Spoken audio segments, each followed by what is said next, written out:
Hello and good evening. I will be sharing an analysis on the healthcare staffing needs in preparation for the upcoming influenza season with you. And it's well known that influenza season occurs annually in the United States. And from 2009 till 2017, more than 415,000 people have died from it. This takes us to an average of about 4 to 6,000 deaths per annum. So, bringing the big question that how can we prevent this number from rising? Over the last 9 years, 91% of influenza deaths, which accounts for roughly about 378,000, happen to those who are more than 65 years of age.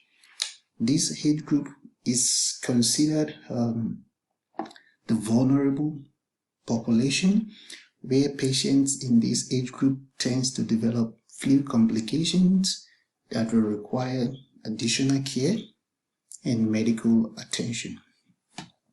However, a legal disclaimer on the data from CDC acknowledge that the lower age group in this orange color, particularly in the less than 5 years old, the numbers of the deaths are so small that they were suppressed due to privacy and data ethical reasons.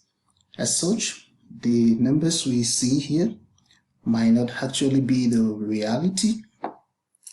And so, but it doesn't take out the fact that the larger slice, which is occupied by the more than 65 years of age, are the most vulnerable population that has been affected by the flu.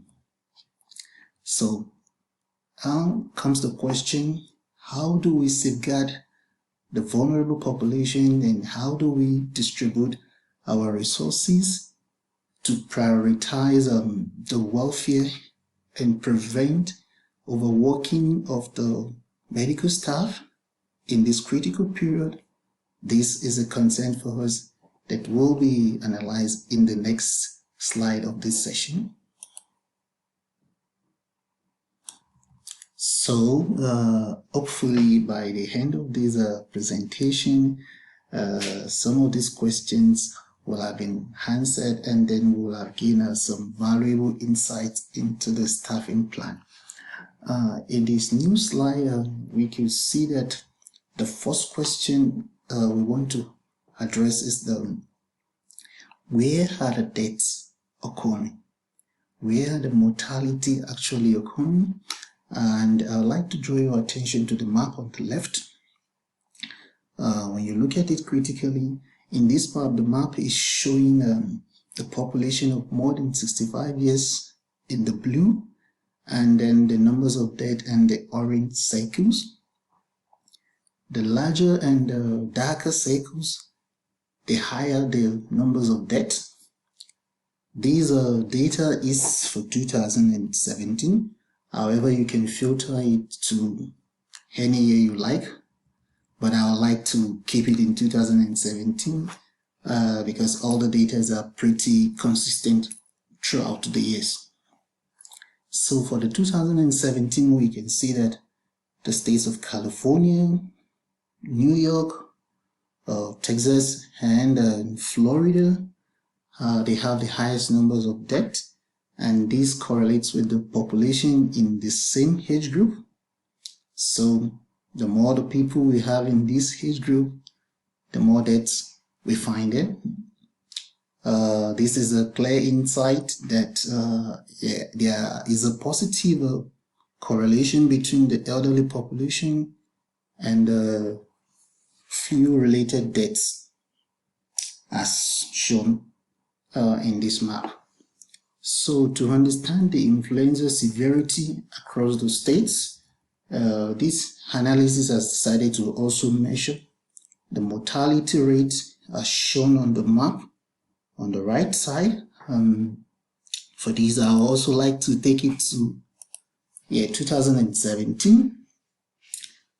This analysis computed the mortality rate per 100,000 population by dividing the numbers of deaths over the population and multiplying by 100,000.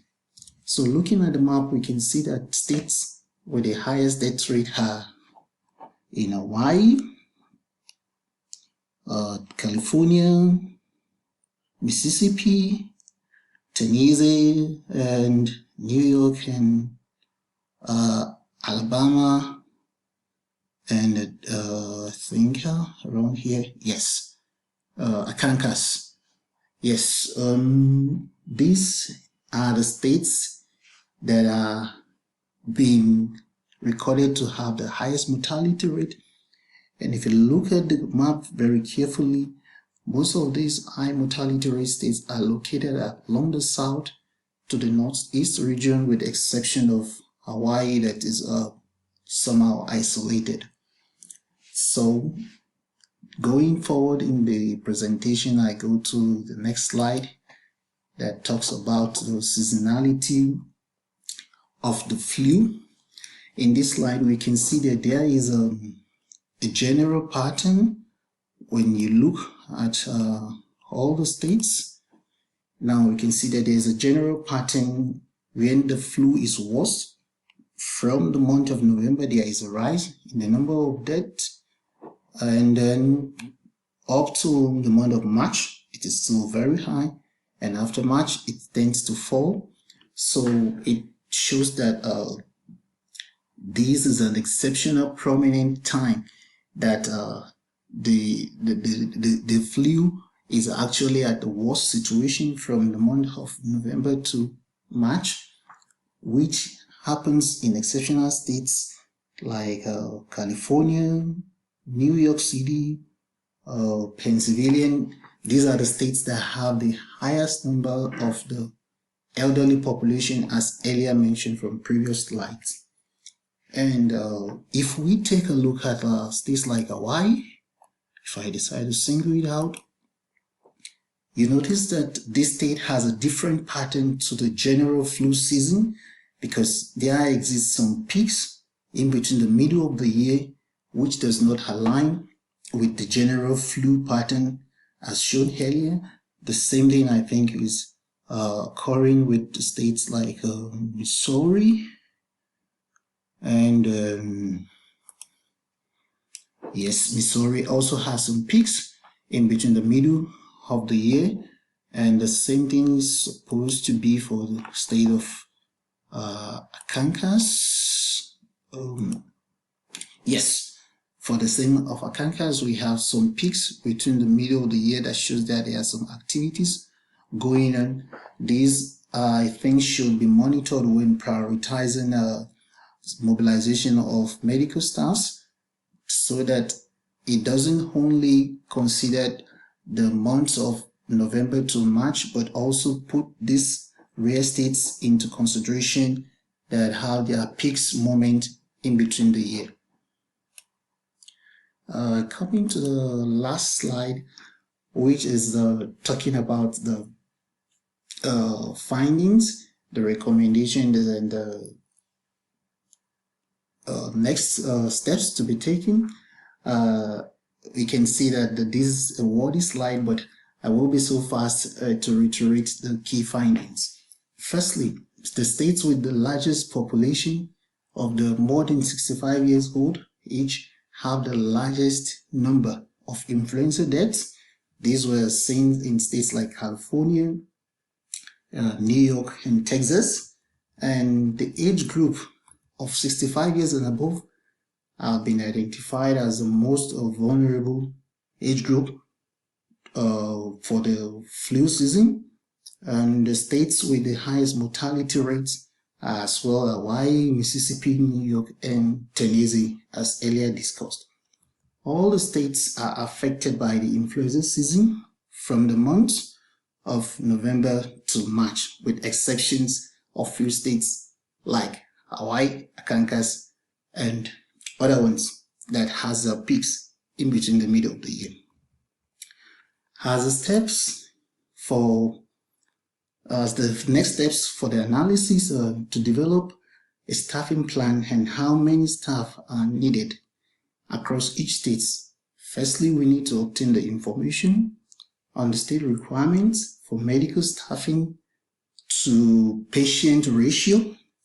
These we can map out to estimate the numbers of hospitalizations for each state so that we can ensure that we are neither overstaffing or understaffing the healthcare providers. So I think using the death numbers of 2017, which is a recent data, we can estimate how many hospitalizations is likely to occur in the forthcoming flu season, and we can mobilize the required numbers of medical staff to each state based on these requirements. And another step is to account for states that are prone to influenza peaks, particularly during the middle of the year, states like Mississippi, Hawaii, and Kansas. And lastly on the list, we should consider the early intervention and prevention programs, especially in the states with mortality rates that are a bit high and having the low elderly population. These are calls for concerns. So by putting these steps in place, we aim to ensure effective healthcare planning and resource allocation for the upcoming influenza season. So with this, I would like to end this presentation in hope that you have gained some valuable insights. Thank you for your attention, and I'm hoping to any questions you may have.